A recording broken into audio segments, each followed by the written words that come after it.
go over a couple things when you are working on your mini fibers installation on how to set up a pattern. So I have this shape cut out here.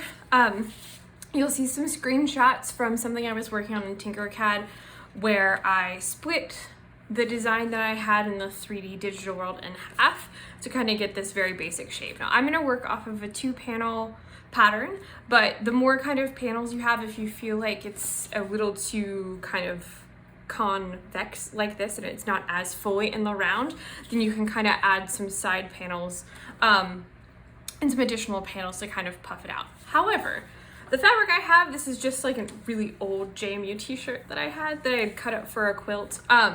So this is actually really, really stretchy. So I know that the 2 panels is actually gonna stretch pretty well with this. So I'm not worried about making a 3rd one.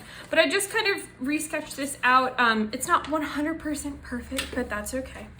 What I'm gonna do though, I'm gonna take my purple fabric that I have here. Now I'm gonna try to be conservative, right? I don't necessarily, since this is an old t-shirt, I have some of the original hem. I don't want to get any of that because it's gonna be harder to sew, but I'm gonna leave a little bit more of a gap because I'm actually gonna cut out about 1/4 of an inch to a 1/2 inch around my piece. The good thing about making these kind of paper templates is that you can kind of reuse them. They're really, really flexible. So I'm just taking a couple straight pins. Tape will also work if you don't have any kind of straight pins or safety pins. I am a fibers artist, so I do have a lot of sewing stuff. So I'm gonna actually just use this as a template and cut around. So I'm gonna kind of cut this out. So just some really small fabric scissors that I have. Regular scissors will work. Depending on how sharp your scissors are, it might just be a little tricky to kind of cut around. So I'm gonna cut the general kind of shape. And I'm gonna just work around here to kind of cut this out. So I'm actually gonna throw in a few more pins around the side just to make sure this stays down taut. There is the risk that you will poke yourself. Just be careful. All right. In a kind of better shape here. I'm gonna kind of flatten this out. Now I'm gonna leave about 1/4 of an inch to a 1/2 inch around as I cut. It's okay if your cuts aren't perfect.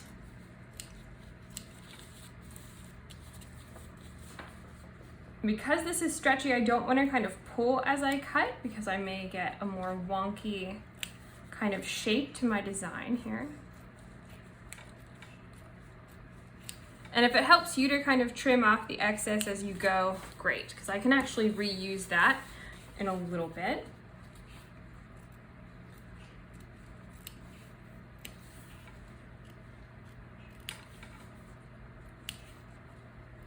The general kind of outline here.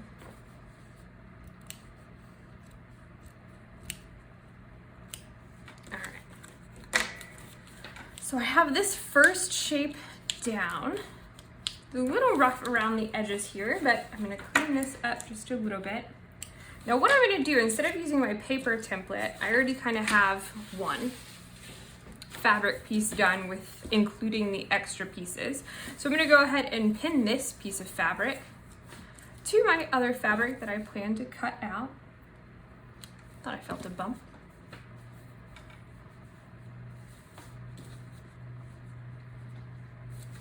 This is gonna be a little easier to manage, right? Because you're cutting right to the line. If you do struggle to kind of add that extra bit of measurement in, highly recommend that in your pattern making process, you trace around your design a little bit, accommodate for that little bit of extra,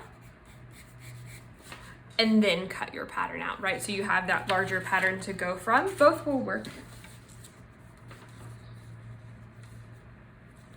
All right, so I have this piece pinned down. What I'm gonna do is I'm gonna kind of flip my piece of fabric around.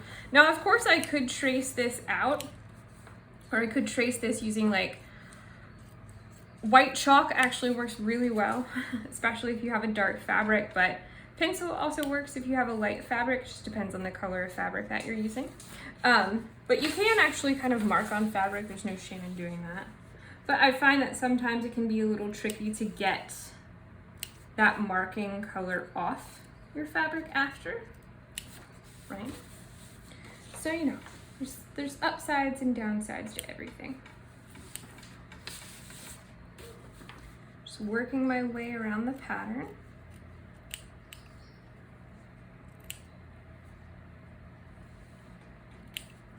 I'm not too worried that my cuts are not nearly as smooth as they should be. Part of it's the scissors that I picked for myself, but I have a general idea of both pattern shapes, right? So the pattern that I kind of started with, I don't have as many of these like little bumps, but I might embellish those later or just kind of work with the general shape that I have and let the stuffing really kind of do the trick.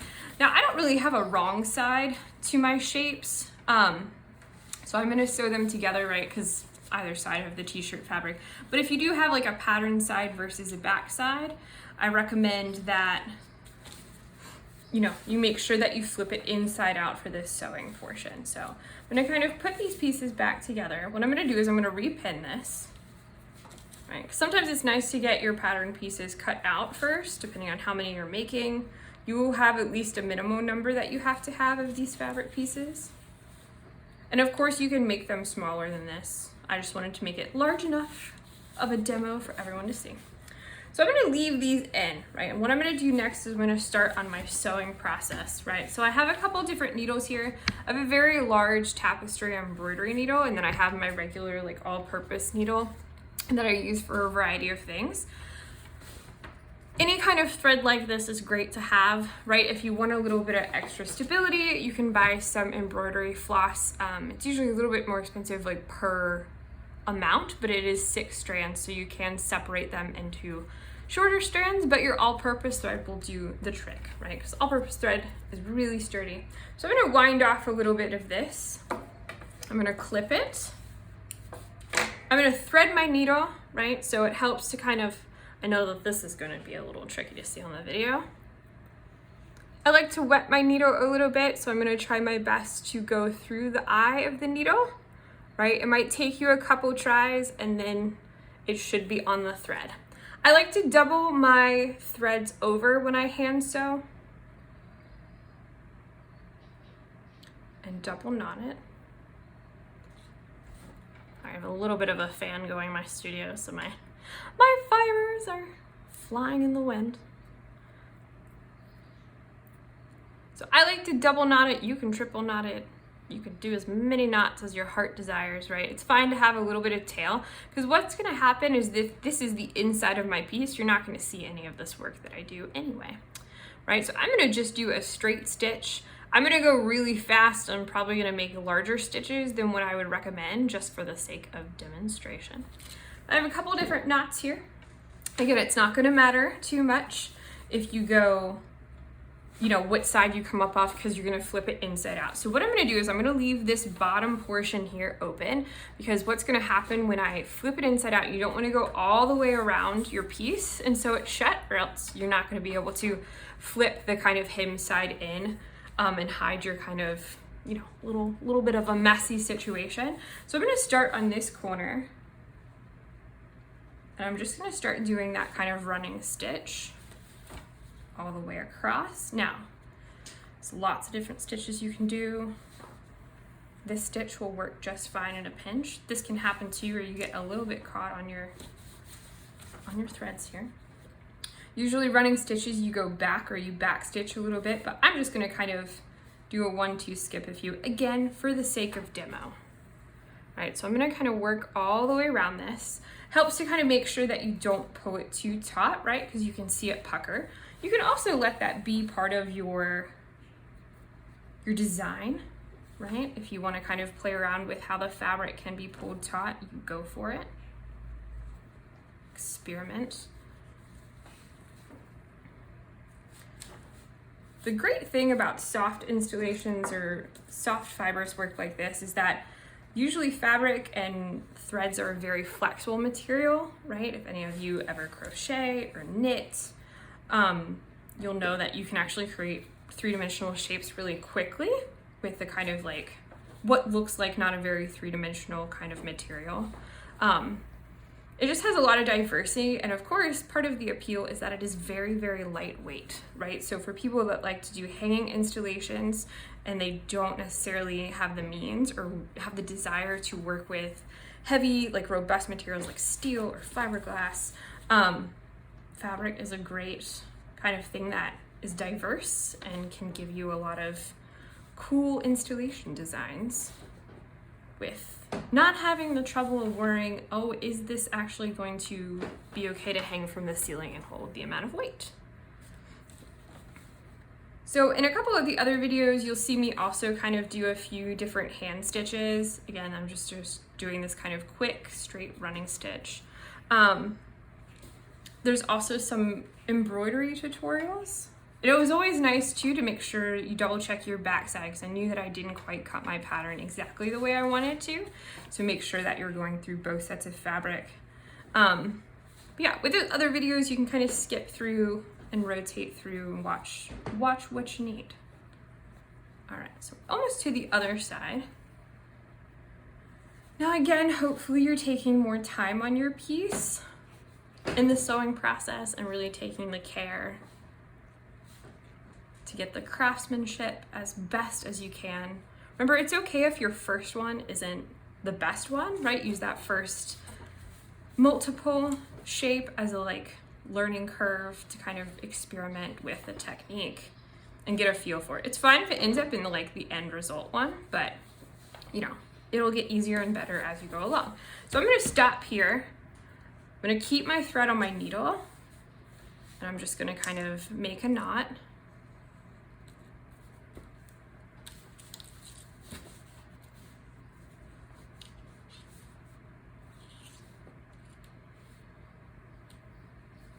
I like to do it this way and kind of pull through, because then I don't have to rethread my needle, and this is kind of good to go to close the hem up. So I'm gonna go ahead and retie that knot, right? Kind of work smarter, not harder situation. She says as she loses the thread and doesn't tie the knot.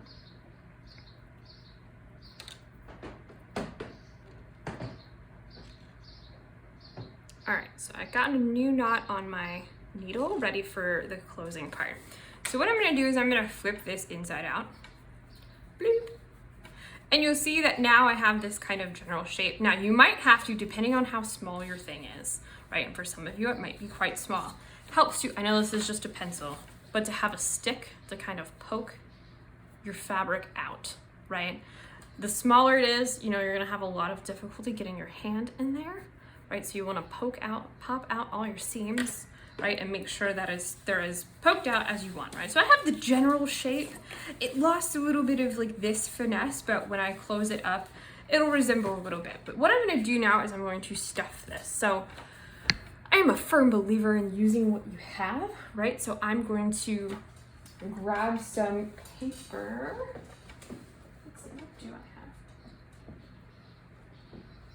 I have a few scraps here that I use for rags I cuttable t-shirts for a variety of things in my studio, but I'm gonna go ahead and start stuffing this with my little scraps of fabric here. Now, you can use paper, right? Newspaper, newsprint, any excess computer paper works great for this, right? Again, use what you got. I'm gonna cut this a little bit. You can also rip fabric pretty easily, right? So if you make a cut, you can tear it. I'm just cutting this into smaller pieces so it's a little easier to kind of stuff the amount that I want. All right, let's start with that. So I'm just gonna ball this up, and I'm really trying to get them in there to make a very kind of plushy is one word to use, kind of situation here. So I'm really trying to fill this shape, knowing that I still have to close the bottom piece, right? You can see that I do have that kind of little bit of a pocket on either side. Let me poke that out a little bit more. Now you can see what I was talking about in that kind of tutorial on, or maybe not in Tinkercad, but in Tinkercad you have very kind of three-dimensional round form. Here, because I only use 2 panels, I kind of have that it looks more like this, where it's convex, it kind of bulges out a little bit, but it's not like fully in the round, right? Like a sphere. That is up to you whether that bothers you, right? The more panels that you put, the easier it will be to kind of make sure that it is fully rounded out. But again, this was my first one, so not too worried. So I'm making sure that this is kind of fully stuffed. I don't want to overstuff it, right? For a couple of reasons. One, I still got to sew the bottom, right? So it's going to be really hard if I have a lot of fabric, right? I'm kind of getting to that point, but I do need a little bit more over here. And again, because I use a stretchy material, this is really kind of forgiving, so because it can stretch and like round out a little bit more, it can take a lot more stuffing of the shape.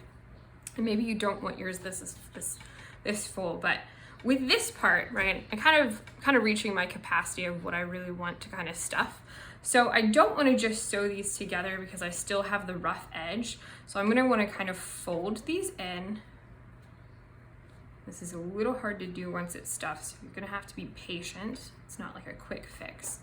I'm going to take one of my pins and just hold this in place. It's okay if you go through your stuffing material, whatever you use to kind of stuff your piece, and kind of tuck in. So I'm going to kind of seal this shut. Now I have my needle ready. I'm going to make sure this part goes on the inside, right? So I like to try to hide my knots. Now, I can kind of go a couple of different ways. I have a gray thread, right? If I wanted this to really match, I could get a purple thread, but I can also kind of go back and forth, right? So I can either go over the top or kind of have like a stitched line that goes through. I personally like the ones that go over the top, right? But it is totally up to you. But I'm gonna start to stitch this close. And you can see that the smaller the stitches, the more kind of seamless and harder they're going to be to see. Now, if I was going to embroider a decorative kind of stitch on top of this, I would want to do that first, right? So cutting, maybe before I even cut out my pattern pieces, I would stitch my design on, making sure that it's in the part of the pattern that I want. I would embroider my decorative stitches before I start sewing the pieces together, right? The only thing after that you have to really make sure of is that you make sure that you keep, you know, what's your wrong side of your fabric, or the inside is the back side of the embroidery, right? And the part that you want to see is the outside, or the like decorative pretty part of the embroidery. So there's always two versions. So I'm going to slide that push pin a little bit as I start to sew. The push pin is just there to help me, right, and kind of hold it in place. I'm going to have to lose it. But I like this method of kind of going around. It does add like a little kind of decorative kind of stitch to it, right? And if you want that to be more seamless, I could have selected a darker thread, right? So like a black, a blue, or even a violet to kind of match the purple from the shirt. Now you always want to make sure that you have enough thread to kind of finish, right? So I'm just going to try to finish this up to the last bit. I should have enough thread. This stitch in particular though, the one that goes over the top, does use a little bit more thread than like the running stitch or straight stitches. So just be mindful of that. If you have a bit, like you sewed the like majority of your piece and you have a little bit left over, you know, you just have to make sure that you can get through, or be okay with making kind of two separate knots and starts. All right. Getting towards the end here, bear with.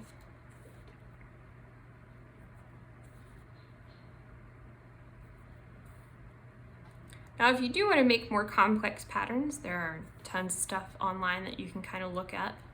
And you don't have to use like this kind of sewing technique. If you know how to crochet or knit, you're also welcome to do that too. But I'm going to kind of tie my knot off here. It's a little tight.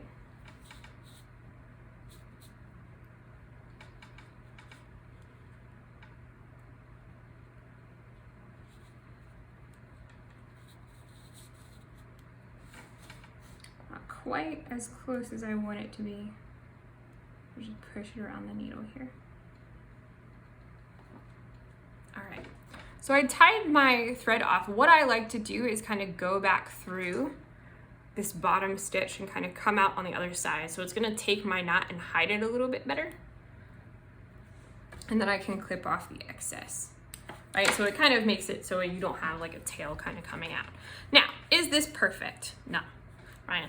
Demo for demo's sake, but I can kind of fluff this out a little bit, right? Kind of see my initial shape here.